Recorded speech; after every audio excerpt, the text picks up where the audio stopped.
Margaret Thompson had spent much of her life serving others.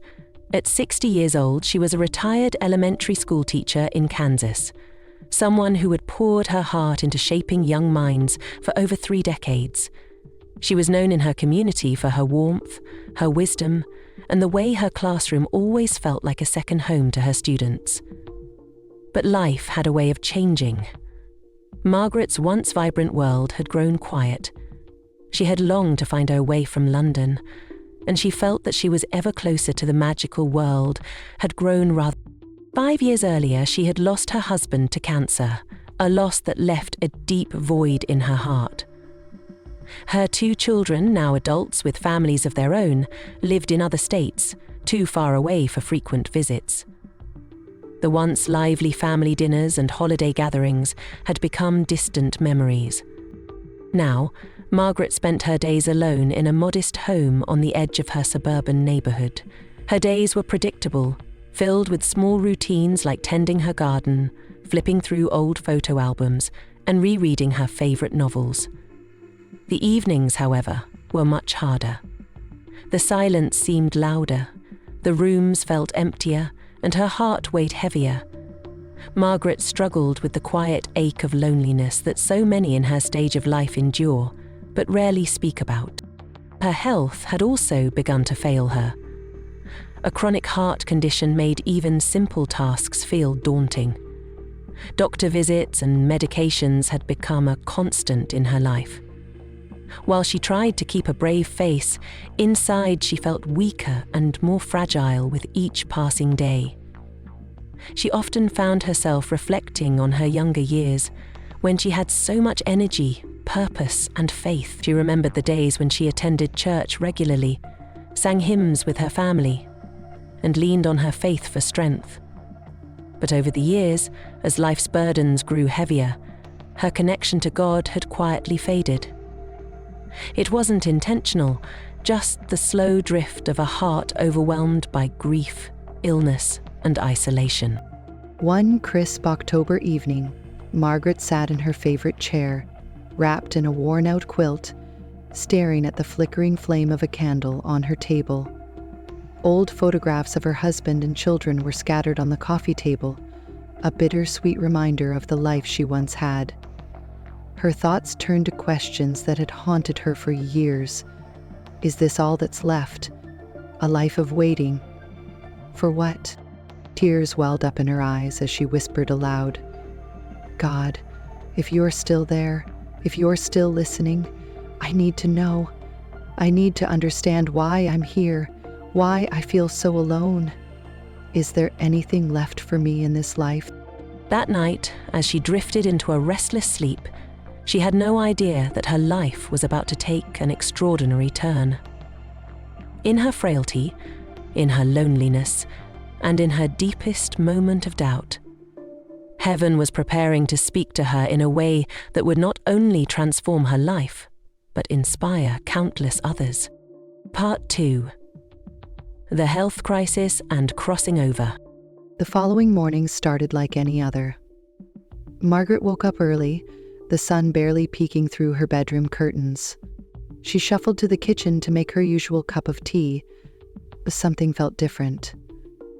A heaviness settled over her chest, a pressure that made her breath shallow and labored. At first, she brushed it off, thinking it was just the cool autumn air, or perhaps another symptom of her heart condition. But as the minutes passed, the pressure grew unbearable, spreading down her arms and up into her jaw. Panic set in, and Margaret fumbled for her phone, dialing 911 with trembling hands. Oh! The paramedics arrived within minutes, rushing her to the hospital as her vision blurred and her consciousness began to slip away. She could hear their voices, urgent, professional, as they worked to stabilize her. We're losing her, someone said. The sound of the heart monitor flatlining was the last thing she remembered before everything went dark. But the darkness didn't last. Margaret became aware of a soft, glowing light. It wasn't harsh or blinding, but warm and inviting, like the sun breaking through after a long storm. She felt herself rising, weightless, and free from the pain that had gripped her moments ago. Looking down, she saw her lifeless body on the hospital bed, surrounded by doctors and nurses desperately trying to revive her. She should have felt fear, but instead, an overwhelming sense of peace and calm enveloped her. The room around her faded, replaced by a radiant landscape that seemed to stretch endlessly. It was unlike anything Margaret had ever seen. The colours were vivid and alive, more beautiful than she could have imagined. Fields of golden light, skies that shimmered like crystal, and air that seemed to hum with divine music. Every breath she took was filled with love, as though she was inhaling pure joy. And then she saw him, a figure standing in the distance, clothed in white that glowed brighter than the sun. His presence exuded both authority and love, drawing her closer with an irresistible pull. Margaret knew without a doubt who he was. Jesus. Tears streamed down her face as she fell to her knees, overcome by his majesty. "Margaret," he said, his voice resonating through her very soul, filled with a tenderness that made her feel seen and known in a way she had never experienced before. "You have been carrying so much pain, so much loneliness. But you are not forgotten, my child. You are deeply loved." She wanted to speak, to pour out all the questions, fears, and regrets that had weighed on her heart for years. But before she could say a word, Jesus extended his hand toward her. And in that moment, she felt all her burdens lift. The heaviness that had clung to her for so long was replaced by a sense of lightness and hope. She felt the warmth of her faith and hope. "There is something I must show you," he said, his gaze filled with both compassion and urgency. "Your life is not over, Margaret. You still have a purpose. But first, you must understand what is happening to so many like you, those who feel forgotten, lost, and alone. Come with me." And with that, the radiant landscape began to shift, and Margaret found herself standing at the edge of a revelation that would forever change the way she saw her life and the world around her. Less on an X-date. As Jesus reached out his hand, Margaret felt herself transported into a vision so vivid it felt as though she were living it. The serene beauty of the heavenly realm faded, and in its place, she saw scenes of daily life. Ordinary, yet deeply heartbreaking. She was standing in a dimly lit apartment, the air heavy with silence. An elderly man sat alone at a kitchen table, staring at an empty chair where a loved one once sat. The table was cluttered with medication bottles, unopened mail, and the remnants of a simple meal. His face was etched with sorrow, his eyes empty with loneliness. Margaret could feel his yearning for connection, his desire for someone to sit across from him and simply share a moment of presence. The scene shifted, and Margaret found herself in a crowded medical waiting room. An elderly woman was sitting with her walker, her expression wary and defeated. Around her, people came and went, but no one noticed her. She clutched a file of papers in her lap. Test results, appointments, prescriptions, all reminders of her declining health. Margaret could feel the weight of the woman's fear, her worries about the future, her silent prayers for strength. As the vision unfolded, Margaret saw more scenes. Nursing homes filled with forgotten souls staring out of windows, their families too busy to visit. Seniors scrolling through social media in search of connection, only to feel more isolated. Couples grieving silently as they struggled with financial burdens and the pressures of aging. It wasn't just physical ailments that plagued these lives. It was the emotional and spiritual weight of feeling unseen, unheard, and undervalued. "These are my children," Jesus said, his voice filled with both sadness and compassion. "This is the reality for so many in your generation, Margaret. The world has grown cold and busy, leaving behind those who have so much wisdom, love, and experience to share. But their hearts ache under the weight of loneliness, their spirits dimmed by a lack of purpose. They feel forgotten, but I have not forgotten them. Margaret turned to him, her heart breaking for the lives she had seen. Lord, what can be done? How can I or anyone help them? It feels so overwhelming. Jesus smiled gently, the warmth of his love radiating outward. It begins with one heart at a time. The answer is not found in grand gestures or complex solutions, but in love, my love. A phone call, a visit, a shared meal, a prayer spoken in faith. These small acts of kindness carry the power to transform lives. But more than that, Margaret, they need to hear my voice, to know that I am with them. Tell them they are never alone, that I see them, that I hold them close, even when the world feels far away. As he spoke, Margaret saw glimpses of hope. Neighbors helping neighbors, church communities embracing the elderly, and individuals rediscovering joy through connection and faith. She saw the light of Jesus spreading like a ripple through the lives of those who reached out in love, healing not just the lonely, but also those who gave of themselves. Your generation has faced much, Jesus continued, his voice steady and strong. The loss of loved ones, the trials of illness, and the weight of time can feel insurmountable. But I am the God of restoration. Through me, they can find joy, strength, and purpose again. Margaret, this is the message I want you to carry back. Tell them I love them with an everlasting love. Tell them I have not forsaken them, and tell them their best days are not behind them. For in me there is always hope.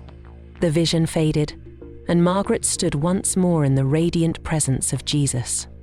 Though her heart was heavy with the realities she had witnessed, it was also alight with a renewed sense of purpose. She knew her life would never be the same. As Margaret stood before Jesus, still absorbing the weight of what she had seen, he placed his hands on her shoulders, and she felt a rush of warmth that seemed to fill her from the inside out. It wasn't just physical. It was as though her soul was being infused with new strength and clarity. Margaret, he said, his eyes meeting hers with a tenderness she had never known. Your journey is not over. There is more for you to do. Before Margaret could respond, another vision unfolded around her. This time, she saw herself standing in a small church filled with people from all walks of life, many of them seniors like her. Some were sitting in the pews, their faces marked by years of weariness, while others stood together in prayer. She could see herself speaking to them, her voice carrying a message of hope and encouragement. She wasn't just sharing her story, she was sharing his love, a love that reached deep into their hearts and began to rekindle their spirits. The vision shifted again. Margaret saw herself sitting in a circle with a group of women her age, their laughter filling the room. They were sharing stories of their lives, praying together, and offering each other strength and companionship. She saw herself mentoring younger women, teaching them not just skills, but the value of leaning on God through every season of life. It wasn't just about what she said, it was the way she listened, the way her presence brought comfort and reassurance. "Do you see, Margaret?" Jesus asked, his voice breaking into her thoughts. "This is what I am calling you to do. Your life has been shaped by challenges, by lessons, by moments of faith, and now it is time to use those experiences to bring light to others. There are so many who feel forgotten, who believe their time of purpose has passed. Through your testimony, you will show them that they are seen, valued, and loved." Margaret looked back at him, her heart pounding with a mix of awe and hesitation. "But Lord," she said softly, "I don't know if I'm strong enough for this. I've spent so much time feeling weak, unsure of myself. How can I possibly take on such a task? Jesus smiled, his expression full of reassurance. It is not your strength that will carry you, Margaret, but mine. When you are weak, I am strong. I will guide you, give you the words to speak, and open the doors you need to walk through. All I ask is that you trust me and take the first step. He reached out and touched her hand, and in that moment she felt a surge of courage unlike anything she had ever known. Margaret saw herself writing letters, making phone calls, and starting small groups. She saw her community beginning to change, not through grand events or dramatic acts, but through simple, consistent acts of love and faith. The vision shifted once more, and Margaret saw people she had touched through her obedience. A widow who had found joy again in friendships at church. A man who had been estranged from his family, now reconciled through Margaret's encouragement. A young woman who had been lost in despair, but had rediscovered her faith through the lessons Margaret shared. Jesus' voice brought her back to the present. Margaret, you are not alone in this. I will walk with you every step of the way. And remember, your obedience, no matter how small it seems, will ripple outward in ways you cannot yet see. Trust in me, and you will see lives transformed, not just others, but your own as well.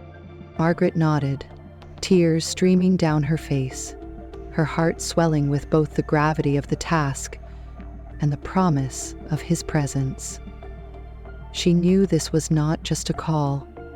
It was a gift, a chance to live the rest of her days with renewed purpose and unwavering faith. As Margaret continued to stand in the radiant presence of Jesus, she felt an overwhelming sense of renewal, as though the burdens of her past, the regrets, the missed opportunities, the doubts, were being lifted from her shoulders. She looked up into his eyes, which seemed to hold the secrets of eternity, and he spoke once more, his words filling her with hope and direction.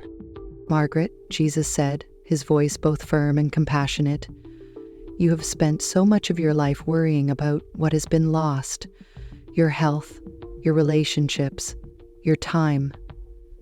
But I want you to know this: nothing is wasted in my hands. Every pain, every struggle, every tear has been seen, and I will use it all for good. Your story is far from over. In fact, it is just beginning. As he spoke, Margaret saw a vision of herself returning to her life, but it wasn't the same life she had left behind. She was different. She carried herself with a new sense of peace and purpose, and she moved through her days with a quiet confidence that came not from her own abilities, but from her trust in God. She saw herself reconnecting with old friends, reaching out to those she had lost touch with, and sharing her testimony with courage and authenticity. The vision shifted, and Margaret saw herself in her community, surrounded by others who were also struggling with loneliness, illness, and the weight of life's challenges. She wasn't just existing, she was thriving, offering a light that seemed to cut through the shadows of their despair. She was organizing prayer groups, hosting small gatherings in her home, and visiting those who were too frail to leave their own. She was listening, comforting, and reminding them that they were not alone, that God saw them and loved them deeply.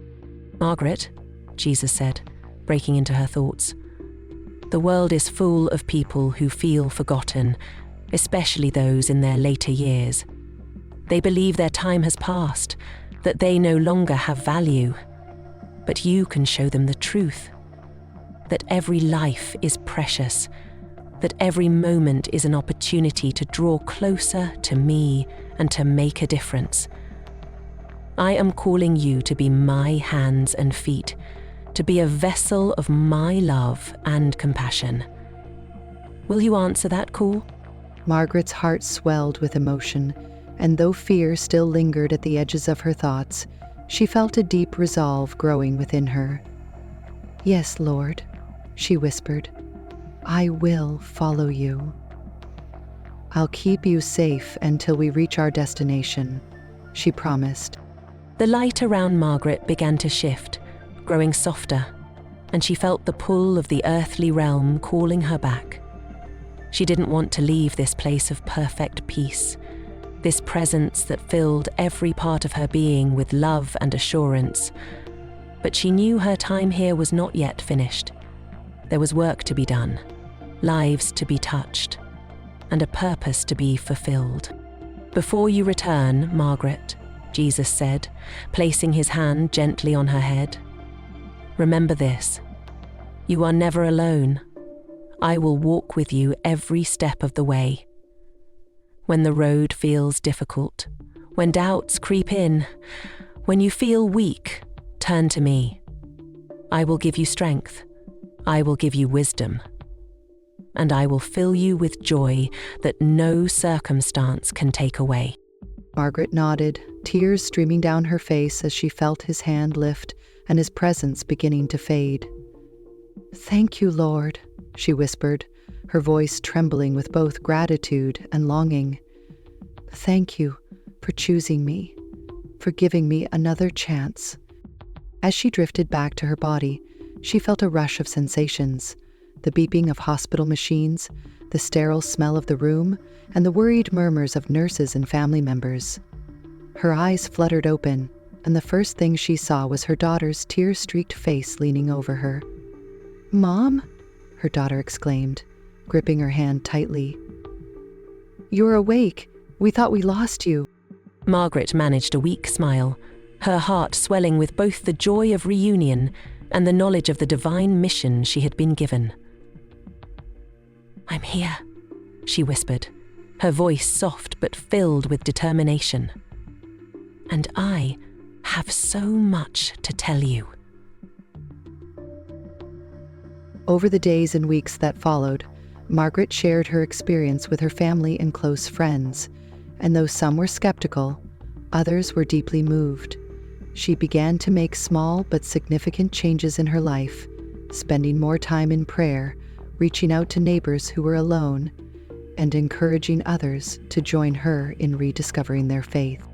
Little by little, her community began to transform. People who had once felt isolated found connection. Those who had been weighed down by illness or despair found hope. Margaret's own health began to improve, not just physically but spiritually and emotionally, as she embraced the purpose that had been entrusted to her.